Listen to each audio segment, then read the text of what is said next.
Good. There? Alright, here we go. So, I'm Jeff. This is our haunted house. So we just finished, and I think we had 127 people come through the haunted house today. It's now about... Oh, great. Now it's 9:30, so I'm going to just take you through here because last year I was going to do that, and I did it, but it was too dark. So I've got my lantern this year, so follow me.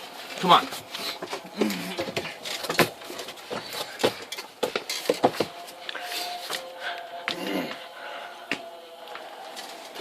So typically we take between 6 and 10. This year we had a few more. Actually, we ended up with about 12 in some of them, but yeah, they were big groups. But so this is our garage. It's a typical or standard 2-car garage, and we really have packed a lot in here. So I'm going to take you through here. So first thing we do is we line everybody up. We tell them be careful, and if we're doing a super scary, usually somebody's hiding right back here in the corner, and they come out there and they scare people half to death.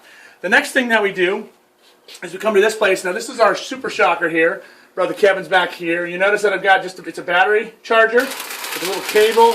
And if you run it against the wire here, you run it against the wire, you can put your hands on it, it doesn't shock you, it just kind of grounds out here. So, once we do that, we're going to turn this way. We have all this fringe around. This is how we kind of take and hide the different entryways. We come into here. And this is the famous picture drop here. You notice we have a little space or room. And Kevin's going to jump in here, but basically what this is over on this side, we have a nice little picture, and when I say the key words, look closer, basically you jump out and you scare somebody. And they jump and they scream and they house. So we go up to the, now we're going to go up to the next room here. This is the chair, and so somebody's sitting in here, and of course you have to say, do not touch this person. If you touch them, they'll go crazy. And they typically will go crazy, and it's a pretty close space, so yeah. So that's what that is. And then the next thing we do now is we have these scare passages here, so that's how we get from one place to another very quickly.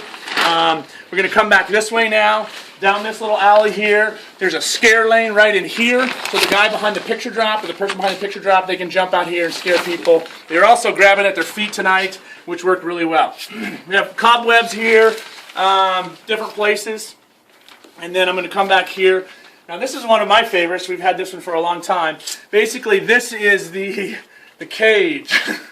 Our beast is back here, and the beast can do all kinds of things. But basically, what we do is we have these bars here. You notice how we got him shaking, and then if he grabs the 2 inner bars, inner tubes that look like bars, and basically he's able to go through and take him through that. So those are the bars. Next thing we have is if you come up here, up the bridge here. I don't know if you can see that, Taylor. Can you see? So we've got the bridge, and so basically we force people to come up. Notice it's very narrow. It's very narrow. And so that means we can only go one at a time. If you look up here at the top, there's some fringe. Now the reason why that is because somebody's laying up here on this platform. We can bring the hands out, and they can jump, and they can scare people half to death. The other thing that we have here is this bridge.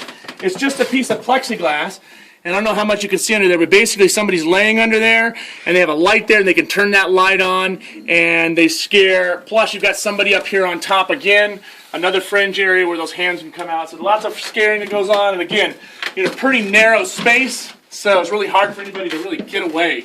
We're going to go down the stairs, force them into this area here. We have a couple other scare lanes here where somebody can stand. The guy back here in this piece was also... This is kind of a cool one here. I don't know how much of this you can see. This is called a wall of faces. And so I've got all these metallic masks here. And basically, where Kevin's standing, there's another person with a completely black outfit on, a cloak, and they have a mask just like this. And as simple as it sounds, it scares people to death because they're just not expecting somebody to step out and look at that. We then come back around to this, down another chute here, and it's going to come back to the fringe. Depending on whether it's super scary or not, we'll kind of talk about some people missing.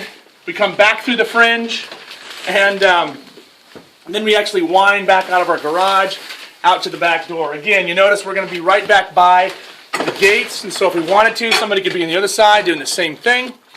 We're going to go out the back door of the garage here, more fringe, And if it was super scary, and this this is where we come around, and Kevin was usually hiding back there. This comes out the back of the garage, and then notice that this actually goes right to the front. And that is our haunted house.